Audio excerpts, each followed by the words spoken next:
తేల్చుకుందాం రా అంటూ సవాళ్లు, బహిరంగంగానే ఘర్షణలు. కరీంనగర్లో పొలిటికల్ యాక్షన్ నెక్స్ట్ లెవెల్కి వెళ్ళిపోయింది.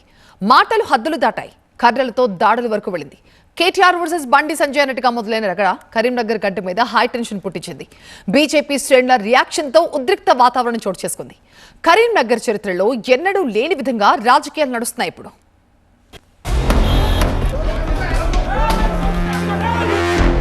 కారు అద్దాలు పగిలాయి,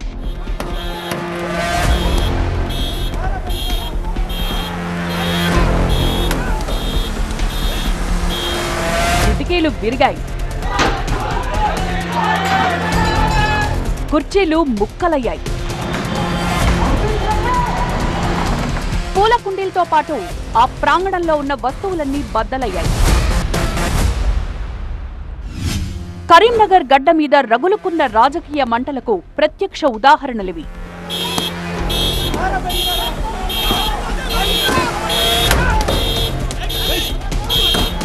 మాజీ మంత్రి, ప్రస్తుత ఎమ్మెల్యే గంగుల కమలాకర్ క్యాంప్ ఆఫీసులో జరిగిన దాడిది 5 నిమిషాలు కాదు, 10 నిమిషాలు కాదు, గంటకు పైగా హై టెన్షన్.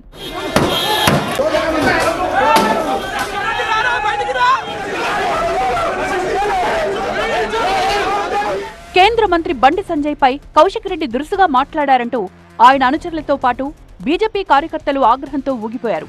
కర్రలతో వచ్చి గంగుల కమలాకర్ కార్యాలయంపై దాడి చేశారు. హుజూరాబాద్ ఎమ్మెల్యే కౌశిక్ రెడ్డి కారుతో పాటు మాజీ మంత్రి గంగుల క్యాంప్ ఆఫీసును ధ్వంసం చేశారు.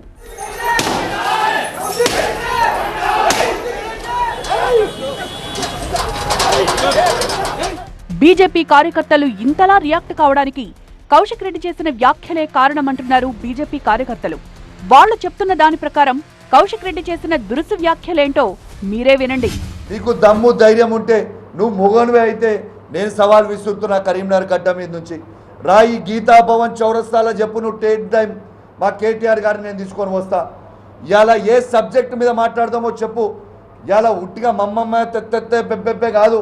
బండి సంజయ్ గారు, నీకు దమ్ముంటే సబ్జెక్ట్ మీద చర్చ పెడదాంతా.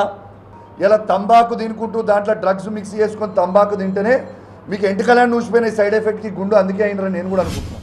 కౌశిక్ రెడ్డి చేసిన ఈ కామెంట్లతోనే బీజేపీ కార్యకర్తలు ఆగ్రహంతో ఊగిపోయారు. గంగుల క్యాంప్ ఆఫీసులో కౌశిక్ రెడ్డి ఉన్నారని తెలుసుకున్న బీజేపీ కార్యకర్తలు నేరుగా అక్కడికే వెళ్లారు. గంగుల కమలాకర్ క్యాంప్ ఆఫీస్ లోపలికి వెళ్లి మరీ దాడి చేశారు. కౌశిక్ రెడ్డి ఉన్న రూమ్ లోకి వెళ్లే ప్రయత్నం చేశారు. కౌశిక్ రెడ్డి బయటికి రావాలని సవాల్ చేస్తూ అక్కడున్న ఫర్నిచర్ ను ధ్వంసం చేశారు బీజేపీ కార్యకర్తలు.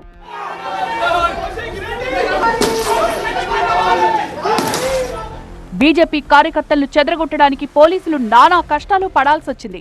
చివరకు లాఠీచార్జి చేసి అతి కష్టం మీద అక్కడి నుంచి బీజేపీ కార్యకర్తలను తరలించారు పోలీసులు.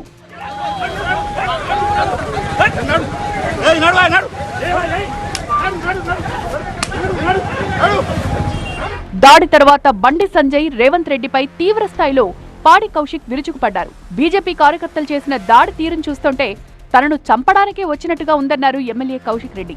బండి సంజయ్, రేవంత్ మాట్లాడుకుని తనపై హత్యాయత్నం చేశారని పాడి కౌశిక్ రెడ్డి ఆరోపించారు. ఇది ఏమి పద్ధతి అని నేను అడుగుతా ఉన్నాను. ఈ హత్యలు చేసుడు ఏంటిది, గన్ కల్చర్ ఏంటిది, భయప్రాంతులకు గురి చేసుడు ఏంటిది, తిరగనీయమని చెప్పుడు ఏంటిది? అంటే తిరగనీయరు, బయట తిరిగితే చంపేస్తారా మమ్మల్ని? అంటే వాళ్ళైతే వాళ్ళ నోటికి వచ్చినట్టు మాట్లాడొచ్చు, వాళ్ళు నోటికి వచ్చినట్టు కేసీఆర్ గారిని తిట్టొచ్చు, వాళ్ళు నోటికి వచ్చినట్టు కేటీఆర్ గారిని తిట్టొచ్చు, వాళ్ళు నోటికి వచ్చినట్టు హరీష్ రావు గారిని తిట్టొచ్చు. మేము తిరిగి వాళ్ళని అడిగితే వాళ్ళని చంపేస్తారా? ఈ దాడి తర్వాత గంగుల కమలాకర్ క్యాంప్ ఆఫీస్ నుంచి ఎస్కార్ట్ తో కౌశిక్ రెడ్డిని తరలించారు పోలీసులు. మళ్లీ దాడులు జరిగే అవకాశం ఉండడంతో పోలీసులు భద్రత కల్పించారు. కరీంనగర్ లో పరిస్థితి కొంత అదుపులోకి వచ్చిందనుకునే లోపు హుజూరాబాద్ లో ఉద్రిక్తత. కరీంనగర్ లో బీజేపీ కార్యకర్తలు దండయాత్ర చేస్తే హుజూరాబాద్ లో బీజేపీ, బీఆర్ఎస్ నేతల మధ్య యుద్ధం జరిగింది. ఎమ్మెల్యే పాడి కౌశిక్ రెడ్డి క్యాంప్ ఆఫీస్ పై దాడి చేసేందుకు బీజేపీ కార్యకర్తలు కర్రలతో వచ్చారు. అదే సమయానికి బీఆర్ఎస్ కార్యకర్తలు కూడా సిద్ధంగా ఉన్నారు. ఇరు వర్గాలు కర్రలతో దాడి చేసుకున్నారు. వెంటనే అప్రమత్తమైన పోలీసులు ఇరు వర్గాలను చెదరగొట్టారు. ఈ ఘర్షణలో పలువురికి గాయాలయ్యాయి.